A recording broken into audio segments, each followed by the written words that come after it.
June 11, 1944. Task Force 58, Majuro ATL, Marshall Islands. The Signal Bridge. Radio static crackled across the carrier wave frequency as encrypted operational orders transformed into tactical directives. Operation Forager commence. Proceed to Marianas. Execute air superiority operations against Japanese positions. Saipan, Tinian, Guam. Maintain fleet readiness for anticipated enemy carrier response. Vice Admiral Mark Andrew Mitch lowered his binoculars and turned to his operations officer. 15 fleet carriers, 7 battleships, 21 cruisers, 69 destroyers. The assembled task force represented the largest concentration of naval aviation power ever assembled. What none of them could fully anticipate was that this single operation would trigger the most devastating carrier battle in naval history, effectively destroying Japanese naval aviation forever. The Pacific War had taught American planners that aircraft carriers were not just mobile airfields. They were the decisive weapons of modern naval warfare. Control the skies and you controlled the seas. Control the seas, and you could project power across the vast Pacific distances that had once protected Japan. The Essex-Class carriers represented America's industrial answer to the strategic equation of Pacific warfare. Task Force 58 cut through Pacific swells at 25 knots. The massive Essex-Class carriers displacing 27,100 tons of seawater at standard load. Each ship stretched 872 feet in length with a beam of 93 feet. Vice Admiral Mitcher stood on the flag bridge of USS Lexington studying the formations spread across 40 miles of ocean.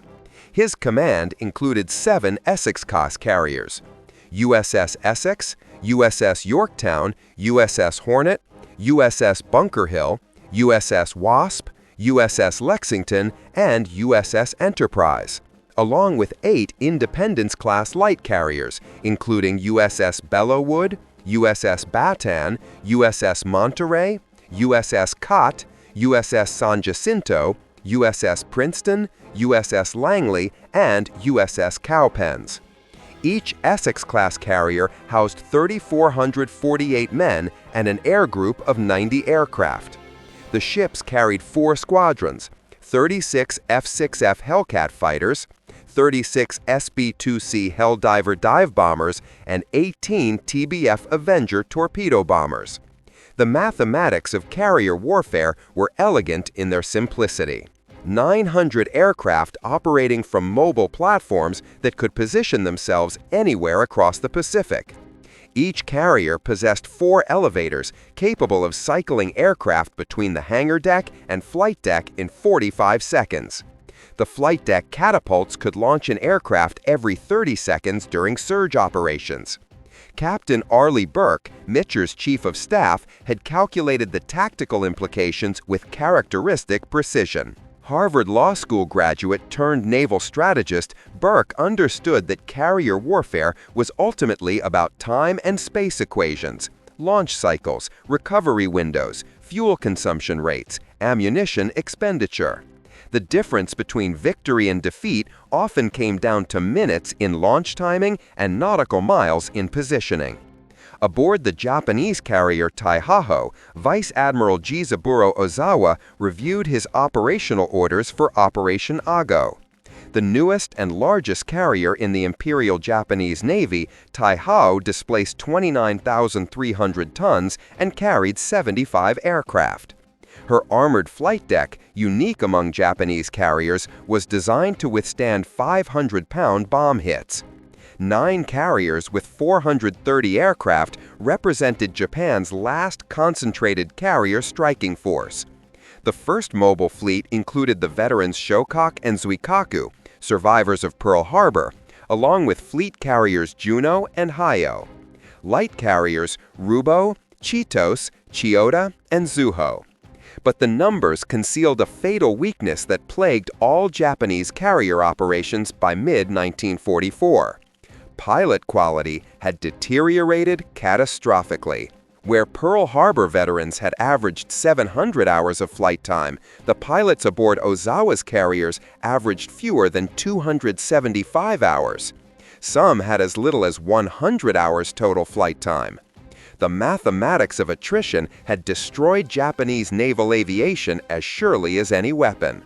The Imperial Navy had lost over 400 experienced pilots at Midway, another 250 at Eastern Solomons and Santa Cruz, and hundreds more during the grinding Solomons campaign. The American carriers formed into 4 task groups as they approached the Marianas on June 11th. Task Group 58.1 under Rear Admiral Joseph Joe Clark with carriers Hornet, Yorktown, Bellewood, and Bataan. Task Group 58.2 commanded by Rear Admiral Alfred Montgomery with Bunker Hill, Wasp, Monterey, and Cott. Task Group 58.3 led by Rear Admiral John Reeves with flagship Enterprise, Lexington, San Jacinto, and Princeton. Task Group 58.4 under Rear Admiral William Harold with Essex, Langley, and Coppins. At 1300 hours on June 11th, the first Essex-Class fighter sweep launched against Japanese airfields in the Marianas. Lieutenant Commander Charles Brewer, commanding VF-15 from USS Essex, led 32 Hellcats towards Saipan's Otto airfield. The Grumman F-6F Hellcat represented everything the Essex-class carriers embodied: superiority through industrial mass production. Powered by a 2,000-horsepower Pratt & Whitney R2800 double Wasp engine, the Hellcat could reach 380 miles per hour and climb to 20,000 feet in 7 minutes. Radar operator First Class James Chen aboard USS Essex tracked the fighter sweep on his SK air search radar. The system could detect aircraft at ranges up to 100 miles and altitudes up to 30,000 feet. Stop every few degrees. Analyze the return signal. Calculate range and bearing. The Marianas air defense consisted of approximately 500 Japanese aircraft, but only half were operational. At 1335, Brewer's Hellcats encountered the first Japanese defenders. 30 Mitsubishi A6M rose to intercept, but the engagement was brutally one-sided. The Zero, revolutionary in 1940, was now catastrophically obsolete. Maximum speed of 331 miles. Climb rate to 20,000 feet required 9.5 minutes. No armor protection for the pilot. No self-sealing fuel tanks. Most critically, the Japanese pilots averaged less than 200 hours of flight time, with many having fewer than 100 hours. The first day's combat over the Marianas destroyed 147 Japanese aircraft for the loss of 11 American planes. Commander David McCombell, commanding Air Group 15 from Essex, would later describe it as clubbing baby seals. The Japanese pilots flew predictable patterns, failed to maintain formation integrity, and showed poor gunnery skills. Their tactical communications were confused and contradictory. Japanese naval intelligence monitoring American radio traffic from Tawi-Tawi began to understand the magnitude of the threat. Emergency messages went out to Admiral Ozawa, ordering the mobile fleet to sortie immediately for the decisive battle. Operation Ago was activated. The plan called for land-based aircraft from the Marianas to attack and damage the American carriers, allowing Ozawa's carrier aircraft to deliver the killing blow. On June 13th, cryptanalysts at Fleet Radio Unit Pacific intercepted and decoded Japanese message traffic, revealing Ozawa's intentions. The mobile fleet would sortie from Tawi-Tawi, refuel in the Philippine Sea, then attack the American invasion force at Saipan. Admiral Raymond Spruant, commanding 5th Fleet, made the critical decision that would shape the battle. Rather than pursue the Japanese fleet, Task Force 58 would remain tied to the invasion beaches, forcing Ozawa to come to them. Executive Officer John Williamson aboard USS Yorktown calculated the tactical geometry. Japanese carrier aircraft had longer range than their American counterparts. Zeros could fly 1,940 miles on internal fuel. Kates and Val had similar endurance. American Hellcats had a combat radius of 340 miles, Helldivers 276 miles, Avengers 275 miles. This meant Ozawa could launch strikes from beyond American striking range, a critical tactical advantage. But Williamson understood what the Japanese had apparently forgotten. Modern carrier warfare was not about individual aircraft performance, but integrated system capabilities. Radar-directed fighter control, proximity-fused anti-aircraft shells, damage control procedures, communications discipline. The Essex-Class carriers possessed overwhelming advantages in every category except aircraft range.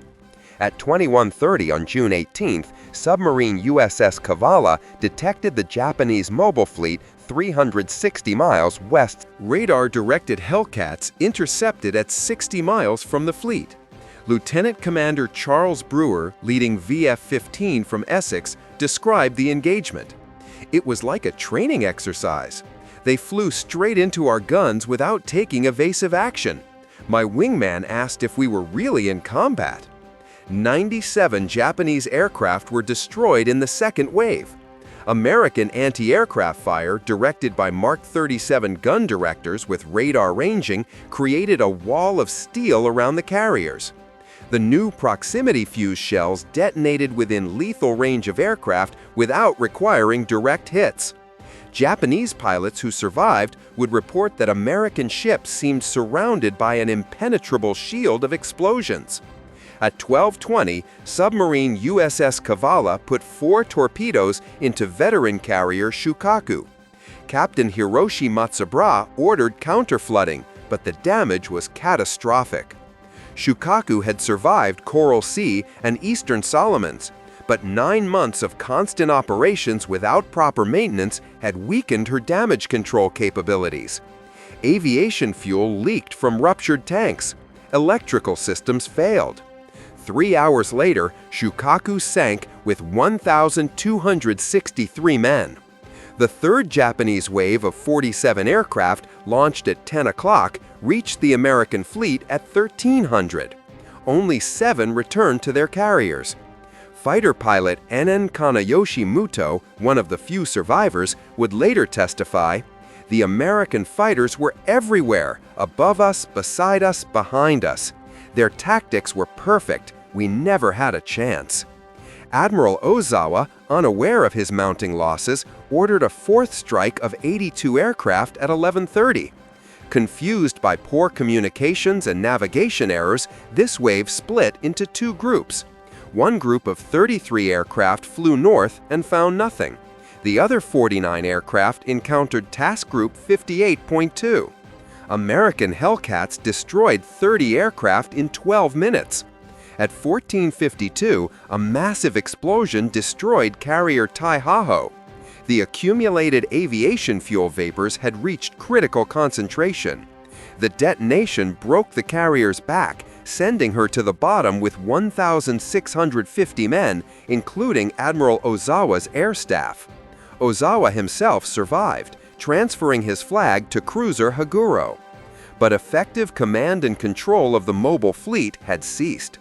By sunset on June 19th, the Japanese had launched 373 carrier aircraft. Only 130 returned.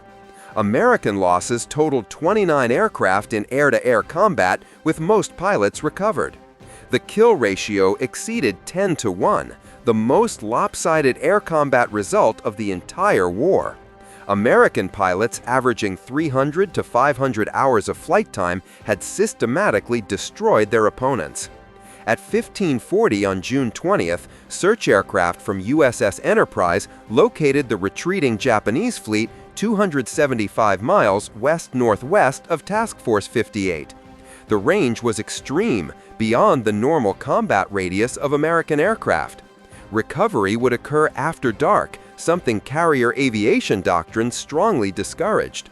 But Mitch understood this might be the only opportunity to complete the destruction of Japanese carrier aviation. At 16:21, Mitch gave the order, "Launch everything you've got." 240 aircraft launched in 10 minutes from 11 carriers, 85 Hellcats, 77 dive bombers, 54 torpedo bombers. Fuel calculations were critical. Each pilot knew they had exactly enough fuel for the strike and return, with no margin for error. Lieutenant Commander James Jig Dog Ramage, leading Bombing Squadron 10 from Enterprise, briefed his pilots. "Gentlemen, this is a one-way ticket unless you watch your fuel. Lean mixture, optimal crew settings, no unnecessary maneuvering. We get one pass at the target, then it's a straight line home." The American strike found the Japanese fleet at sunset. In the fading light, carrier Hoa took multiple torpedo hits from Avengers of Belleauwood. The old carrier, converted from a passenger liner, had inadequate subdivision. She sank in 2 hours with 250 men. Carriers Zukaku and Chiyoda were damaged, along with battleship Haruna. The return flight became an epic of navigation and endurance. As darkness fell, aircraft began running out of fuel. Pilots ditched beside destroyers when engines quit. Others made it to the vicinity of the task force but couldn't find their carriers in the darkness. At 2045, Mitch made the decision that would become legendary. Turn on the lights. Every ship in Task Force 58 illuminated. Searchlights pointed vertically. Running lights blazed. Flight deck lights outlined landing areas. Star shells burst overhead. For 2 hours, the fleet recovered aircraft, many landing on any available deck. 80 aircraft were lost, but most pilots were rescued. The mission had cost American carrier aviation dearly, but Japanese carrier power was finished. By dawn on June 21st, the scale of the Japanese catastrophe was becoming clear. In 2 days of combat, the Imperial Japanese Navy had lost 3 fleet carriers, Taihaho, Shokaku, and Hio. More critically, they had lost between 476 and 600 aircraft, including land-based planes, and approximately 445 aircrew. The survivors flying back to Ozawa's remaining carriers possessed neither the skill nor experience to conduct offensive operations. American losses totaled 123 aircraft, with 76 aircrew killed. More importantly, Task Force 58 still possessed over 750 operational aircraft with trained pilots. The industrial mathematics were inexorable. American training programs were producing 2,000 new naval aviators per month. Each pilot received 500 hours of flight training, including 50 hours in operational aircraft types. Advanced training included radar interception, night operations, and instrument flying. Japanese training had collapsed to 100 to 150 hours total, with many pilots receiving as little as 50 hours in operational types. Fuel shortages limited training flights. Experienced instructors had been recalled to combat units. The accelerated programs produced pilots who could barely take off and land, let alone engage in combat maneuvering. Commander David McCampbell, who would become the Navy's leading ace with 34 victories, analyzed the tactical implications. By June 1944, we weren't fighting the Japanese Navy that attacked Pearl Harbor. Those pilots were dead. We were fighting kids who could barely fly. The Essex carriers and their air groups were weapons designed for industrial warfare, and Japan couldn't compete. Statistical analysis revealed the devastating efficiency of American carrier operations. Each Essex-Class carrier could launch a full strike of 40 aircraft in 12 minutes. Recovery operations required 18 minutes. Rearming and refueling took 45 minutes. In theory, each carrier could generate 3 full strikes in 4 hours. With 15 carriers operating in coordination, Task Force 58 could put 600 aircraft over a target simultaneously. The Battle of the Philippine Sea shattered Japanese naval aviation beyond recovery. Admiral Toyoda's assessment was blunt. The first mobile fleet has been rendered ineffective as an offensive force. Our carrier pilot strength is exhausted. We must adopt alternative tactics.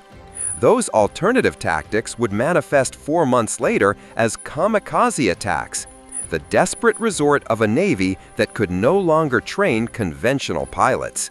Vice Admiral Ozawa, rescued from the water after Taihaho's sinking, submitted his final report on June 24th. The enemy's radar-controlled interception was perfect. Their pilots displayed overwhelming superiority in every aspect of air combat. Our attacks were defeated before they could reach effective range. The mobile fleet air groups have ceased to exist as a combat force. The Essex-Class carriers had validated the American approach to naval warfare through industrial mass production. Each ship incorporated lessons learned from previous combat. Improved ventilation systems prevented the accumulation of explosive vapors. Enhanced damage control training meant that even severely damaged ships like USS Franklin and USS Bunker Hill would survive attacks that would have sunk earlier designs. Production statistics revealed the futility of Japanese resistance. By June 1944, American shipyards had commissioned 7 Essex-Class carriers, with 17 more under construction. The Newport News Shipbuilding Company alone was launching 1 carrier every 6 months. Total construction time had been reduced to 14 months through standardized components and assembly line techniques.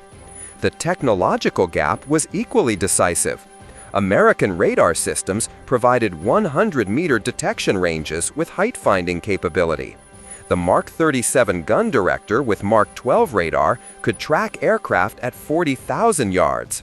VT proximity fuses increased anti-aircraft lethality by 300%. Combat Information Centers coordinated defense